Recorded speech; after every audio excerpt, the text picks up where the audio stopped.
Assalamualaikum warahmatullahi wabarakatuh. Perkenalkan, nama saya Rahmat Kurniawan. Saya dari Universitas Muhammadiyah Sidoarjo. Saya semester 4 Teknik Elektro. Di sini saya membuat video tentang K3 untuk memenuhi UTS di matkul Etika Profesi. Di sini deskripsi kasusnya. Dalam 2 bulan terakhir terjadi 3 kecelakaan kerja di bengkel permesinan kampus. 2 pekerja mengalami luka pada tangan akibat terjepit mesin pres, dan 1 lainnya terpeleset karena lantai basah. Ternyata sebagian besar pekerja tidak mendapatkan pelatihan K3, tidak ada SOP kerja tertulis, dan banyak mesin tidak dilengkapi pelindung yang layak. Lalu yang faktor untuk yang nomor 1, terdapat faktor manusia, itu kurangnya pelatihan K3 pada deskripsi yang saya sebutkan tadi, di mana tidak terdapat prosedur bekerja yang aman dan tidak terdapat penggunaan alat pelindung diri APD, dan penanganan risiko di tempat kerja yang kurang. Faktor alat, mesin tidak dilengkapi pelindung yang layak, di mana mesin pres pada deskripsi yang saya sebutkan tidak terdapat pelindung dan menyebabkan tangan pekerja terjepit dan meningkatkan risiko kecelakaan kerja itu serius. Yang ketiga, faktor lingkungan, di mana saat para pekerja terdapat lantai basah dan licin, akhirnya pekerja itu tersebut terpeleset, mencerminkan buruknya pengelolaan kondisi fisik lingkungan kerja. Yang keempat, dari faktor manajemen, di mana tidak adanya SOP yang tertulis. Poin kedua, jelaskan kontribusi masing-masing faktor dalam kejadian kecelakaan. Pertama, pada faktor manusia, pekerja yang tidak diberikan pelatihan K3 cenderung tidak memahami bahaya yang ada di lingkungan kerja serta cara kerja yang aman. Kedua, ketidaktahuan dalam penggunaan mesin pres atau penanganan lantai licin membuat pekerja lebih rentan mengalami kecelakaan. Yang kedua, faktor alat, di mana mesin pres yang tidak memiliki pelindung yang layak menyebabkan risiko langsung pada anggota tubuh pekerja, terutama tangan dan lengan. Kedua, alat kerja yang tidak dilengkapi fitur keselamatan meningkatkan kemungkinan cedera meskipun pekerja sudah melakukan berhati-hati. Yang ketiga, terdapat faktor lingkungan, di mana lingkungan kerja yang tidak tertata dengan aman, seperti lantai basah atau licin, menyebabkan kecelakaan seperti terpeleset atau jatuh. Yang kedua, ketidakteraturan dalam kebersihan dan pemeliharaan area kerja menunjukkan kurangnya kontrol atas kondisi lingkungan.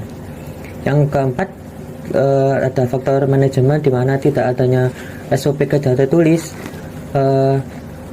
dan lemahnya sistem manajemen keselamatan. Ini membuat pekerja tidak memiliki pedoman standar.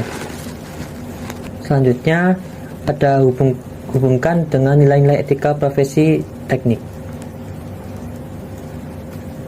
1. Tanggung jawab, di mana di sini manajemen gagal menjalankan tanggung jawabnya untuk menyediakan pelatihan K3 atau SOP tertulis dan alat kerja yang aman.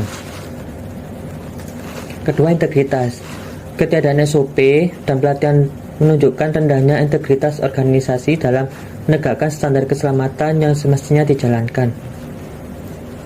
Jika perusahaan menyatakan menjunjung tinggi keselamatan namun tidak melaksanakannya secara nyata, itu mencerminkan kurangnya integritas profesional. Yang ketiga, keselamatan publik atau public safety.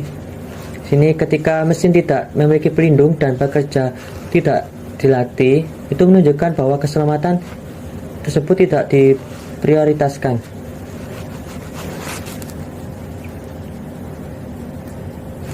Yang keempat, berikan solusi pencegahan dan perbaikan berbasis prinsip K3. 1. Perusahaan melakukan pelatihan dan edukasi dengan para pekerja. Seperti solusinya, melaksanakan pelatihan K3 secara berkala untuk seluruh pekerja, dengan bertujuan para pekerja untuk mengetahui dan kewaspadaan pekerja terhadap risiko di tempat kerja. 2. Pembuatan dan penerapan SOP. Di sini pastikan SOP mudah dipahami, ditempatkan di area kerja dan dijadikan acuan kerja harian. untuk menciptakan standar kerja yang aman dan seragam dan terkontrol, dan mengurangi perilaku kerja yang membahayakan.